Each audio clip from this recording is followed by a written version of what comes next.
ஸ்டாலின். நாடகமாடுறதை விட்டுட்டு மேல் நடவடிக்கை எடுங்கன்னு டிவிக்கு அறிக்கை விட்டுருக்காங்க. இந்த டாஸ்மாக் விவகாரத்துல டிவிக்கே முதல்ல வர சொல்லுங்க. ஸ்கூல் பசங்க மாதிரி உட்கார்ந்து பாலிடிக்ஸ் பண்றாங்க. டிவிக்கு என்ன சினிமா ஷூட்டிங்ல அரசியல் பண்ணுவாங்களா?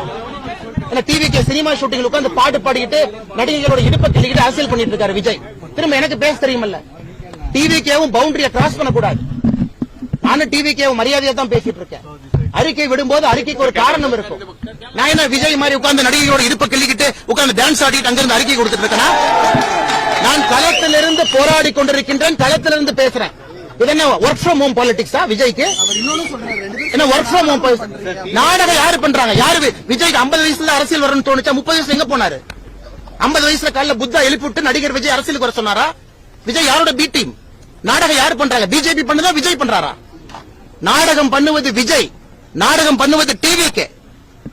திராவிட முன்னேற்ற கழகத்தினுடைய பி டீம் தான் விஜய். இன்னைக்கு நான் ஆணித்தரமா உறுதியா சொல்றேன்.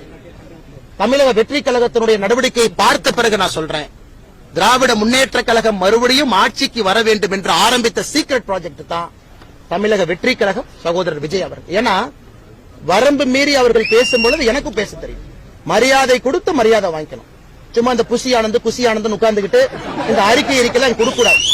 நீ எல்லாம் ஒர்க் ஃப்ரம் ஹோம் பாலிடிக்ஸ் பண்ணிட்டு இருக்க. களத்துக்கு வா. அப்படியே படாம அப்படியே உட்கார்ந்து ஆக்டிங் பண்ற இடத்துல இருந்து அறிக்கை டைப் அடிச்சு அனுப்பிட்டு இருக்க. உனக்கு என்ன தெரியும் மக்கள் கஷ்டத்தை பத்தி? சிகரெட் குடிப்ப, மூவில ட்ரிங்க்ஸ் அடிப்ப, இதெல்லாம் பண்ணிட்டு டாஸ்மார்க் பத்தி பேசுறதுக்கு விஜய்க்கு யார் உரிமை கொடுத்தா? என் மாஸ்டர் படத்துல விஜயோட கேரக்டர் என்ன? சும்மா ஒரு குல்லாவை போட்டுட்டு நான் மைனாரிட்டி பக்கம் இருக்கேன்னு ஒரு நாள் இஃப்தார் வச்சுட்டு எல்லாம் வந்துருமானே? எனக்கு பேச தெரியும். அந்த அறிக்கை எல்லாம் இந்த குசி ஆனந்தெல்லாம் கரெக்டா லிமிட்ல வச்சுட்டு, சும்மா எங்க பக்கத்துல வச்சுட்டு இந்த ஒர்க் ஃப்ரம் ஹோம் பாலிடிக்ஸ் பண்ணிட்டு சின்ன பசங்க மாதிரி பாரதிய ஜனதா கட்சிட்டு சண்டை போடக்கூடாது. இன்னைக்கு நடந்து போராட்டமே